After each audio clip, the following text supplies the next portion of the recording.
Hello and welcome again. It's IC-705 again, and it is January 3rd, 2026, and the Summits on the Air SOTA challenge for this year is VHF and UHF single sideband and CW. Well, doing VHF activations is a little bit different if you're doing more than just an HT, and I'm going to show you the right way, well, a right way, to do a VHF activation, because there's a couple of things you should probably think about that will make it easier.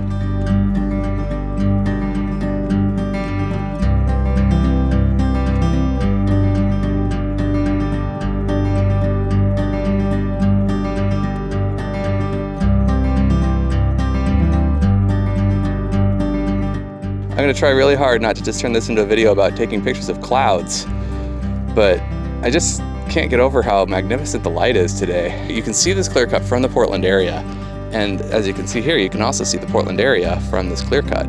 That's OHSU down there, that's downtown. Pardon the jitteriness. There's a Fremont Bridge right there, and all those radio towers. Man, it should not look like this in January. Pretty cool though. We're having a bit of a tragic snow year here. Right now at this elevation, I should be trudging through a foot or two of snow at least, but right now, that's all that's left. It's just this bare road. Too bad this summit isn't worth any winter bonus points. So I'm gonna use this as an activation zone. And partly because there's enough trees and things to tie antenna masts to, which is gonna help a lot because there's gonna be a fair bit amount of weight on the antenna mast. Also, there's trees shielding me from kind of the wind that's coming up over the summit. I'm on the lee side of the summit. Okay, well, let's show you how to do this. The most important part is, how do you set this up? How do you set up for VHF? So let's go ahead and do a little load out here and just kind of talk about the equipment that I brought. So, the first thing I've got, of course, a decent pack. You always need a decent pack because it's gonna be heavy. One of the things that's heavier is I brought the heavier mast that I own, which is, here, let's get that out of the way. All right, so this is the SOTA Tactical Mini. It's just the one that I happen to have. It's a heavier fiberglass mast. You don't wanna use your lightweight carbon fiber mast if you're gonna be holding the antenna up. Now you might be asking, well, how come I need a mast for the antenna? Can't I just hold it, you get one of those handheld Yagis? And you can, but you're gonna have a really hard time logging and holding the Yagi at the same time while operating the radio. You need 4 hands for that. You're gonna have a much better time if you just find a way to support the Yagi. And I'll show you how I do that. So I start with the Tactical Mini, and then for an antenna, for a directional antenna, I have the Elk Log PDA in this bag right here. Importantly, I added some parts to it. I did a little modification of the antenna. Well, I didn't change anything in the antenna itself, but I did add some parts that you need in order for this to work well, and I'll show you that in a second. By work well, I mean you need to be able to use both polarizations. You need to be able to do horizontal and vertical. You're gonna discover, yeah, sure, everybody doing long distance should be horizontal, but not everybody's horizontal. So your chasers out there might only have a vertical stick on the roof of their house or somewhere in their garden or something like that. If they can hook their IC-705 up to that stick, or anything that'll do single sideband or CW up to that stick, they'll still be able to work it if you work them vertical. So it's not really a done deal. It's not exactly obvious whether you should do vertical or whether you should do horizontal. So it's better to be able to do both. And I'll show you how I do that. Obviously, plenty of layers. Make sure you bring layers on anything you do. Especially if it's January in the mountains, because the weather can change fast any time of year, but especially in January. So as you can see, there's an inch of snow around me, even though there should be like a foot or two of snow around me, but hey, I don't dictate what the weather does. So when you finish your hike to the top, put your layers on. Do it. Don't wait until you're cold to put your layers on. That will significantly shorten your activation. I brought an IC-705. Always bring an external battery with the IC-705 so you can get the full 10 watts. Guy wire or guy line string. And then my antenna. So the string I put on a K6 ARK winder. This is on a, I'll just call it a KD7QOW winder. It's the one that I designed for my stuff because I wanted one that was double-sided. And for the HF side of the activation, I of course have my little unun. So the thing that's more challenging about this than an HF activation is that on an HF activation, I can set up from my operating point and then come over to and just string out the wire. In this case, I have to kind of know where my center is going to be. So I'm gonna kind of put my center over here, because why not? This is a spot. And I was just kind of looking at where the trees are, because I want to try to tie off the trees if I can, because I need it to be strong. But anyway, so you have to try to figure out where is the middle likely to be. And that's kind of tricky because I'm setting this up as an inverted V. Okay, so you extend the pull, and then here's the crucial part, is that I always forget to do this. It's sort of like when you build coax and you forget to put the sleeve, the crimp sleeve, or the heat shrink on before you crimp down the coax, before you solder it on. So here's what I gotta do. In my case, I have a couple of attachments that go with the LPDA before I put it together. And one of those is the actual, down here in this bag. So the actual attachment point for the LPDA to hook up to the mast is this guy right here. So it's printed in orange so you can see it. That's another aside. Every activation, you should do everything as high visibility as you possibly can. You are not trying to be stealth here. You want people to see your stuff. You don't want them tripping over your things. Anyway, this is it's got a hole that goes through right there. And then this interfaces with the PVC pipe fitting on the LPDA. Well, why don't I just show you how that works? So this is the pipe fitting on the LPDA, and it just goes like that. And then I can just twist the LPDA up and down, make it horizontal or vertical. And I'll show you some other things that I did to make so that it works well in both polarizations. So first things first, take this, which is available on my Thingiverse, which is in the link in the description. So if you want to print one of these of your own, go to my Thingiverse. I also have one that I made for the Arrow 4-element Yagi. It'll work with any Arrow Yagi that has that square mast. Anyway, this goes down. I've printed it so that it just barely friction fits on the 1, 2, 3, 4, 5, 6, the top of the 6th section. So it friction fits onto the top of the 6th section of the mast. Okay, cool. Now that's on the middle of the mast. So you just kind of let that sit there for now. Now what we're gonna do is get up my HF wire, which this, like I said, is the 67-foot end-fed half-wave wire. So you can set up your antenna so that it's freestanding and free supporting. Don't freak out about it. And it's really cool because you won't need straps on the bottom or anything. You just need to have that third guy line and just a little bit of strategy at how you do it. So here's what you do. First, you tie off one end of the antenna. Either tie it off or put it in the ground, whatever you're doing to hold that antenna in place, do that. You always have to pin down one end. And then the second thing you're gonna do is set up the guy line. So set up the guy line second, and you don't need much. It doesn't need to be like a rope. This is just some string that I actually got it from SOTA beams. Play out as much guy line as you think you're gonna need. It gets to be kind of an art to figuring that out. It's not a science. Let's see how I did. I'll know right away. All right, so not too short, good. All right, so I'm about where I wanted to be. So then what you do is you take this mast, you have tension on this guy line, and you have tension on that antenna wire. Number one, do not worry about whether your antenna wire is in line with itself. It does not need to be in a straight line with itself. It can be at kind of an angle. So we're gonna have a 3-point guying system here. So look, I have, if I was looking at the top of the antenna, you would see that it's pulling against the, in fact, I'm gonna try a little trick here. I'm gonna try an experiment to see if I can show this to you. I have a nice camera with me. Let's use these expensive optics for what they're made for. All right, so if you look at the top of the mast there, so down here, there's the bottom, there's a guy line, and there's the other antenna wire. So the other antenna wire, sorry for the shaking, is over here, kind of in that bush-ish. Okay, so we got an antenna wire and a guy line, and they're meeting at a point there. And you can see the third wire just dangling there. First pull back on the mast until you've got a decent amount of tension on those two wires. That's important. Now what you're gonna do, I gotta put my camera down to show you this, but now what you're gonna do is you're gonna grab this third wire and don't let go.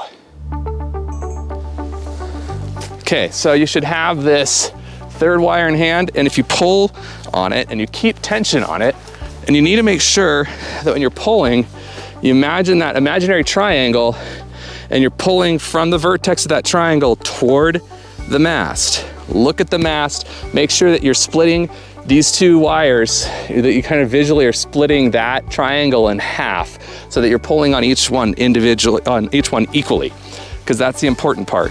Now, of course, things are gonna get caught up in plant life and stuff like that. That's just how it is. This is always easier said than done because nature doesn't care ever. But if you pull and pull, keep the tension. The important part is keeping the tension on this line. And then look for something to tie off to. It'll never be convenient, but found something. Okay, there we go. And there we go. So we've got tension on all three of those lines. And this is pretty stable. Gosh, I wonder how well the wireless mic is working with all that RFI. Anyway, this works pretty well. If it's really windy, it doesn't work that great, but nothing does when it's really windy. Now, I'm gonna show you how to assemble. I don't know, you should know how to assemble your own antenna, ideally. But here, let's take this LPDA. Okay. So, the nice thing about these things, they're color coded. There's like little pieces of color coded tape, at least on the ELK log LPDA, log periodic dipole array. These are cool because they are relatively broad. They have a decent amount of gain. They're not as good as a Yagi, of course, but they're broadband. So this can work on your VHF and UHF. It's a dual bander. So that makes it really handy. I think it's slightly heavier than the Arrow Yagi that I have, but my Arrow Yagi is only a single bander. So I wanted to try starting off on UHF CW and see if anybody bites. They don't usually, but because of the SOTA challenge, I might be able to get somebody. That would be pretty cool. Let me show you this little innovation I came up with. So why do I have this fiberglass pole? You weren't asking, but here it is. So I 3D printed this little mount that goes on into the antenna, also on my Thingiverse. So if you go to my Thingiverse, linked in the description, you'll see this. So that's the first part of it. And then the second part of it was in here. It's over in my backpack. Anyway, this, you take a piece of, so first of all, I gotta figure out which way I'm going with this. That way. All right, this matters. Okay, because this needs to be on the bottom side. All right, so this fiberglass driveway stake goes into the side there. And what this does is I have another attachment on the end. Let me go get it. This lets me run the antenna vertical. Because the one weird thing about LPDAs is that they need to be fed from the front. And that front feed point is bizarre. So in order to keep, when I'm running horizontal, that's not a problem. The cable comes down and it remains perpendicular to the radiating elements. Not an issue. But once you go vertical, the cable wants to hang down in front of the elements. That doesn't work. So this, I just need to be able to see here. Okay, so this thing, it's got a hole there that can fit PL259, and the coax goes through here. And that makes so that I can run this vertical or horizontal with no issue. I'm gonna hook you up to the mast. For cable, I figured out, VHF is obviously lossier with cable, so you don't wanna use like RG-174 if you can get away with it. But for the number of feet that I'm going, I don't want to save some weight, so I'm using, have a little more flexibility. So this is RG58. So I've got a cable I made. It has a BNC on one side, and then it's got the VHF or UHF connector on the other. So I'm going to go ahead and set this up.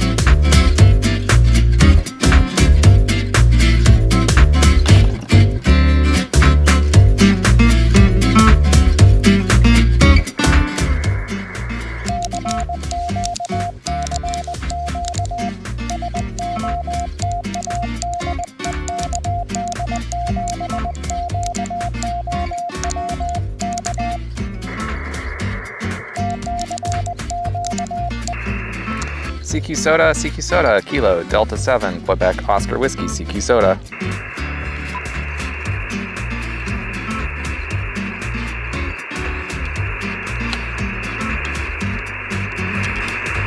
Now, my thinking here is that vertical would be the way to go for CW because I know a lot of guys have those little Quanshangs.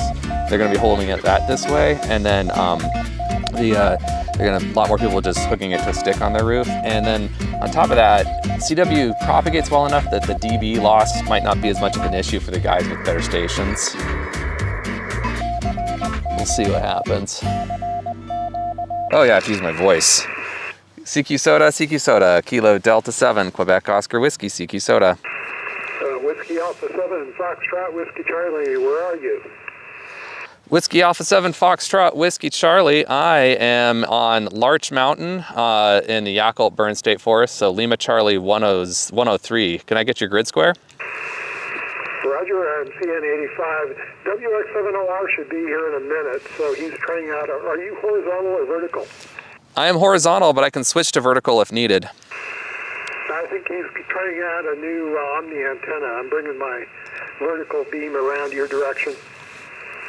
Oh, okay. Yeah, I'm horizontal right now, but yeah, let me know. Is he vertical? Yeah, I'm vertical, but you're a good copy. You're not terribly strong. You're about an S3, but good and readable. So you're a good 5.7. Okay, yeah, you're good 5.9. So is your grid square in Q or Z accurate? Roger, CN85 PL if you want the detail.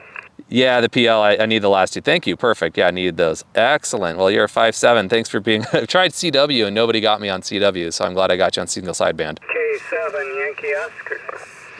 Was that Kilo Alpha 7 Yankee Oscar? No, just Kilo 7, K7YO. Kilo 7 Yankee Oscar, yeah, I've got you as a solid 5.9 up here on Larch Mountain. Oh, good signal here as well. I just put up this vertical antenna and tested out, and there you were. Excellent. I see you're in CN86. Do you have the last two letters of your grid square? Yeah, I'm CN85 November Sugar. CN85 November Sugar, roger that. Yeah, you're sounding good up there. Are you vertical or horizontal? Vertical. Yeah, I've got horizontal, but I was going to go 14652, and then happened to be on this frequency, and there you were. Okay, well, we're cross-polarized, and I'm still getting out to you. Yeah, I'm debating whether to switch over to vertical and see if anybody out there is trying. That's always good. Yeah, 14652 or 58 maybe. This is Whiskey X-Ray 7 Oscar Romeo. Is someone on frequency? Yeah, Whiskey XC7 Oscar Romeo. This is KD7 QOW. Oh, KD7 QOW. Yeah, I was just testing out a new antenna. I was going to meet someone on this frequency, but you're probably about a 5.5 here in Southwest Portland. Roger the 5.5 in Southwest Portland. Do you have a grid square? CN85 Papa Lima. CN85 Papa Lima, and Whiskey Alpha 7 Foxtrot Whiskey Charlie said he was going to be waiting for you on frequency, so I'm guessing he's out there. He is. I guess we could bump up a little bit so we don't interfere with you. I'm only going to call out a couple more times. I figured I would have heard somebody, so I don't think I'll be much longer on frequency. All right, WA7FWC, I'll wait for a second. Is my signal a 5.9 there? You're about a 5.7 up here. Are you horizontal or vertical? I am horizontal. Do you mind giving me a minute? I'm going to go grab my amp. Oh, absolutely. No problem. I'll just call out while you get your amp going, but I'm horizontal right now. Yeah, I'm horizontal too. Yeah, let me go grab my amp. Just for good measure and politeness, Whiskey Alpha 7 Foxtrot Whiskey Charlie, KD7 QOW. This is WA7FWC. By the way, what antenna are you running? I'm running an elk log periodic, and I just wanted to make sure. I wanted to see if I'm assuming you heard WX70R. Yeah, he's pretty strong here. He's only a few miles away from me. So it's not easy. It's not a slam dunk, and that's why it's a challenge. That's why it's a SOTA VHF challenge, because not only obviously these signals not propagate as far, but they there's just fewer people on there's fewer people who have radios that are capable of single sideband and CW, let alone even think of them as being able to do that, or have the antennas and everything that you would need set up to do that. So I got 5 total on VHF, and that includes 2 FM conversations. I didn't get any CW.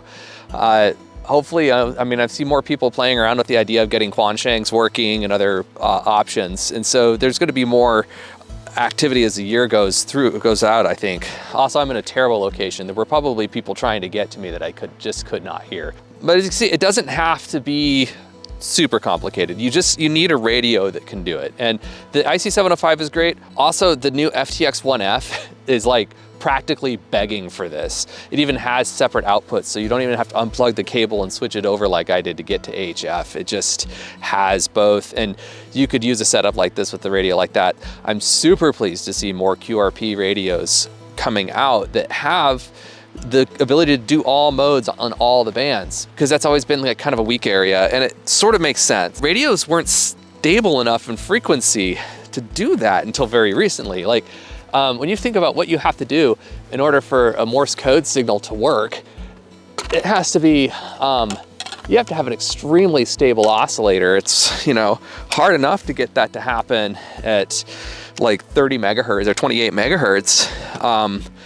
But you're getting up into 144 megahertz, 432 megahertz. It's really hard. That's a small, that little 50 hertz, difference is a tiny little fraction of that frequency. So it wasn't until relatively recently that radios had VFOs that could even do that. It would have required like pluggable crystals, and that won't work with with single sideband. So because you have to be able to adjust in order for it to work. So it's really just a matter of like the technology to make it work didn't exist, and then by now it's if for anybody else it's an outmoded mode. Like nobody else but ham operators is using CW and single sideband.